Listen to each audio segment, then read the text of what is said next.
सभी को जय जिनेन्द्र। जिन सरस्वती ग्रंथ की पाठशाला में हम सभी लोगों ने 2 पाठ पूर्ण पढ़ लिए हैं, जिसमें हमने नमोकार महामंत्र और जैन धर्म की प्राचीनता के बारे में जाना। आज की हमारी ये पाठशाला की 5वीं कक्षा है और अभी तक आपने चैनल को सब्सक्राइब नहीं किया है तो सब्सक्राइब कर लीजिए और बेल आइकॉन का बटन दबाइए ताकि अगली हमारी जो भी क्लास आने वाली है उसका नोटिफिकेशन आपको मिलता रहे। आइए आज हम मंगलाचरण प्रारंभ करके तृतीय पाठ का प्रारंभ करेंगे। नमो अरिहंताणं नमो सिद्धाणं नमो आयर्याणं नमो वज्रायाणं नमो लोहे सव्वसाहुणं। जय बोलिए पंच परमेशी भगवान की जय। आज की हमारी कक्षा में हम तृतीय पाठ प्रारंभ करेंगे। तीसरा पाठ है सृष्टि का क्रम। जो ये संसार है, जो ये पूरी ब्रह्मांड की सृष्टि है, यह सृष्टि का क्रम कैसे चलता है, किस प्रकार से यहाँ पर काल परिवर्तन होता है। जैसे कि हम कहा करते हैं कि अभी पंचम काल चल रहा है, फिर छठवां काल आएगा, तो ये सब किस प्रकार से संसार की स्थिति चलती है उसी का वर्णन यहाँ पर किया गया है। छोटे छोटे प्रश्नों के माध्यम से आपको बहुत अच्छी ज्ञान की बातें यहाँ पर प्राप्त होंगी। सबसे पहले तो हम ये जानते हैं कि हम कहाँ पर रहते हैं। हम सभी लोग अभी वर्तमान में भारत में हैं और भारत हमारा आर्यखंड में है, आर्यखंड भरत क्षेत्र में है। ठीक है, हमारा कौन सा क्षेत्र है? भरत क्षेत्र। ऐसे ही भरत क्षेत्र के समान ही एक क्षेत्र होता है ऐरावत क्षेत्र। कौन सा क्षेत्र? ऐरावत। जैसा भरत क्षेत्र है वैसा ही ऐरावत क्षेत्र होता है। तो जो सृष्टि का क्रम हमारे भरत क्षेत्र में चलेगा वही सृष्टि का क्रम ऐरावत क्षेत्र में भी चलेगा। तो आइए जानते हैं कि सृष्टि का क्रम कैसा चलता है। तो भरत और ऐरावत क्षेत्र के आर्यखंड में, जहाँ पर हम लोग अभी रह रहे हैं, भरत और ऐरावत क्षेत्र के आर्यखंड में अवसर्पिणी और उत्सर्पिणी 2 प्रकार से काल विभाग किया गया है। काल मतलब समय को 2 भाग में डिवाइड किया गया है। एक तो अवसर्पिणी, दूसरा उत्सर्पिणी। जिस काल में मनुष्य की और त्रियंचों की आयु, ऊंचाई, उनकी बुद्धि, उनका वैभव, ये सब घटते जाते हैं, वह अवसर्पिणी काल कहलाता है। और जिस काल में मनुष्य की और त्रियंच की आयु, ऊंचाई, बुद्धि, वैभव आदि बढ़ते हैं, वह उत्सर्पिणी काल कहलाता है। तो अभी कौन सा काल चल रहा है? अभी चल रहा है अवसर्पिणी काल। कौन सा काल चल रहा है? अवसर्पिणी काल। अब अवसर्पिणी काल में क्या होता है? मनुष्य की आयु, मनुष्य की ऊंचाई, मनुष्य की बुद्धि, मनुष्य का धन वैभव, ये सब क्या होता जाता है? घटता जाता है। तो आप सभी लोग देख ही रहे हैं कैसे समय के साथ हमारी आयु घटती जा रही है। जब इस पंचम काल का, इस अवसर्पिणी काल का प्रारंभ हुआ, एक काल में, जैसे कि एक अवसर्पिणी काल है, एक उत्सर्पिणी काल है, तो इनकी 6 भेद होते हैं, वो हम आगे चर्चा करेंगे। तो जैसे पहले तो मनुष्यों की आयु, आदिनाथ भगवान की आयु कितनी थी? 84 लाख पूर्व आदिनाथ भगवान की आयु थी या नहीं थी? उसके बाद निरंतर आयु कैसे कम होती गई और आज वर्तमान के समय में 120 हाईएस्ट यदि किसी की हो। वैसे अभी कोई 100 वर्ष जीता है, कोई 90 वर्ष जीता है, और अब तो धीरे धीरे करके आयु इतनी कम होती जा रही है कि लोग 60, 65, 70 साल की उम्र में ही देवलोक हो जाते हैं। और शरीर की ऊंचाई देखिए आप, पहले कितने लंबे लंबे लोग हुआ करते थे। 500 धनुष, बाहुबली भगवान की ऊंचाई 525 धनुष, आदिनाथ भगवान 500 धनुष की ऊंचाई थी। और आज देखिए 4-4, 5-5 फीट के लोग हो रहे हैं, 5 फीट, 6 फीट। हाईएस्ट यदि कोई संसार में एक आध अभी प्राणी होगा जिसकी होगी 7 फीट, बाकी सभी की 5, 5.5, 6। कितनी कम होती जा रही है। आगे आने वाले समय में और भी कम हो जाएगी। बुद्धि देखिए, बुद्धि कितनी कम होती जा रही है, बच्चों को बार बार पढ़ाना पड़ता है, ट्यूशन लगानी पड़ती है, उसके बाद भी उन्हें विषय याद नहीं होता। वैभव आदि देखिए, पहले राजा महाराजाओं के पास कितना वैभव हुआ करता था, आज के समय में इतना वैभव नहीं है। ये कहलाता है अवसर्पिणी काल। उस सर्पिणी काल में इसका उल्टा होता है, वैभव बढ़ता है, ऊंचाई बढ़ती है, आयु बढ़ती जाती है। अब अगला प्रश्न यहाँ पर आया है कि एक कल्पकाल कितने वर्षों का होता है? एक कल्पकाल कितने वर्षों का होता है? तो 20 कोड़ा कोड़ी सागर का एक कल्पकाल होता है। कितने का? 20 कोड़ा कोड़ी सागर का एक कल्पकाल होता है। अब कोड़ा कोड़ी क्या कहलाता है? कोड़ा कोड़ी क्या कहलाता है? अब ये तो आपने मैथ में पढ़ा नहीं होगा, क्योंकि ये तो जैन धर्म की मैथ में है। एक कोड़ा कोड़ी होता है 1 करोड़ में 1 करोड़ का गुणा करने पर जो गुणनफल प्राप्त होता है वह कहलाता है 1 कोड़ा कोड़ी। 1 करोड़ में 1 करोड़ का गुणा करने पर जो संख्या प्राप्त होती है वो कहलाती है 1 कोड़ा कोड़ी।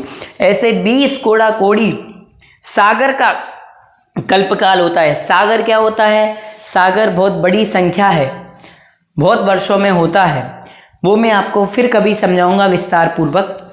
अभी तो आप इतना समझिए, 20 कोड़ा कोड़ी सागर का एक कल्पकाल होता है, जिसमें हमने 2 विभाग किए थे, एक अवसर्पिणी और उत्सर्पिणी। तो 10 कोड़ा कोड़ी का तो अवसर्पिणी हो गया और 10 कोड़ा कोड़ी का उत्सर्पिणी हो गया। दोनों को मिला करके यहाँ पर एक कल्पकाल होता है। समझ गए? जैसे हम एक एग्जाम्पल समझते हैं। जबलपुर से अजमेर एक ट्रेन चलती है जिसका नाम है दयोदय एक्सप्रेस। वह ट्रेन जबलपुर से 9 बजे चलती है रात में और अगले दिन दोपहर के 3 बजे अजमेर पहुंच जाती है। तो वहाँ से ट्रेन आई तो ये क्या हो गया? आगे की ओर बढ़ना, ट्रेन आगे बढ़ी, है कि नहीं? जबलपुर से अजमेर की तरफ ट्रेन बढ़ी, तो ये उत्सर्पिणी काल हो गया, है ना। अब उसके बाद ट्रेन फिर वापस आई घटते घटते क्रम में, फिर यही ट्रेन रिटर्न होती है, वहाँ से 3:30 बजे ये ट्रेन रिटर्न होती है। तो अगले दिन सुबह मॉर्निंग में 9 बजे कहाँ पहुँच जाती है? जबलपुर पहुँच जाती है। पहुँच जाती कि नहीं? तो क्रम से ये ट्रेन का क्या होता रहता है? Up down up down up down चलता रहता है। ट्रेन वही ट्रेन आती है, फिर वही ट्रेन वापस जाती है। तो ऐसे ही उत्सर्पिणी और अवसर्पिणी का चलता रहता है। 10 कोड़ा कोड़ी उत्सर्पिणी, 10 कोड़ा कोड़ी अवसर्पिणी। अब उत्सर्पिणी और अवसर्पिणी के 6 भेद कौन से हैं? अभी हम चर्चा कर रहे थे ना। तो उत्सर्पिणी और अवसर्पिणी के दोनों के एक से ही 6 भेद हैं। कौन कौन से? पहला सुषमा सुषमा काल। कौन सा है? सुषमा सुषमा काल। दूसरा सुषमा काल। तीसरा सुषमा दुष्मा काल। चौथा दुष्मा सुषमा काल। पांचवा दुष्वा काल। छठा दुष्मा दुष्मा काल। यह अवसर्पिणी के 6 भेद हैं। अब इसकी यदि हम विपरीत कर दें तो उत्सर्पिणी के हो जाएंगे।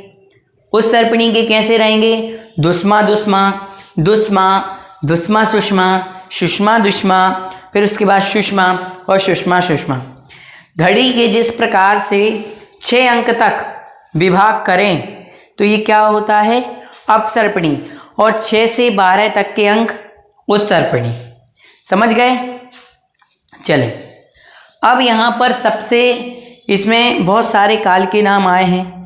दुष्मा दुष्मा, सुषमा सुषमा। तो ये दुष्मा दुष्मा का अर्थ क्या है? सुषमा सुषमा का अर्थ क्या है? सबसे पहला काल आया सुषमा सुषमा। सुषमा सुषमा का अर्थ होता है सुख ही सुख। जिस काल में सुख ही सुख होता है वह सुषमा सुषमा काल कहलाता है। तो अवसर्पिणी का पहला काल कौन सा है? सुषमा सुषमा, जिसमें सुख ही सुख होता है। और उसके बाद अवसर्पिणी का दूसरा काल आता है सुखमा, उसमें सुख ही है। पहले में खूब सारा सुखी सुखी सुखी सुख है, दूसरे में सुखमा अर्थात सुख है लेकिन पहले काल की अपेक्षा सुख कम हो गया। तीसरा काल सुखमा दुखमा, इसमें सुख भी है लेकिन थोड़ा सा दुख भी है। चौथा काल दुखमा सुखमा, चौथे काल में दुख ज़्यादा है, सुख कम है। और जो अभी पंचम काल चल रहा है वो है दुष्मा अर्थात दुख, इस काल में दुख है, बहुत सारे दुख हैं। और छठा काल जो आएगा दुष्मा दुष्मा, उसमें तो दुखी दुख है, दुखी दुख है, दुखी दुख है। समझ गए? इस प्रकार से ये गाड़ी अवसर्पणी की चलती है। वर्तमान में अवसर्पणी काल चल रहा है। पहले काल में सुखी सुख था, दूसरे में और सुख कम हो गया, तीसरे में सुख कम हो गया, दुख आ गया, चौथे में दुख ज़्यादा था, सुख कम था, पांचवें में दुखी है, और अब छठा काल जो आएगा उसमें दुखी दुख होगा। अब दुष्मा दुष्मा का अर्थ मैंने यहाँ पर बता दिया कि समकाल के विभाग को कहते हैं। इसमें दुष्मा और सुषमा में दुख है लेकिन सुख भी है ना। इस प्रकार से यहाँ पर हमने काल का विभाजन किया। अब अवसर्पणी काल जो होता है, अवसर्पणी के प्रथम काल में और उस सर्पणी के अंत के 3 कालों में कौन सी भूमि रहती है, उसकी विशेषताएं बताएं। देखिए, अवसर्पणी हमारा चल रहा है अभी, अवसर्पणी का ये 5वां काल चल रहा है, पंचम काल।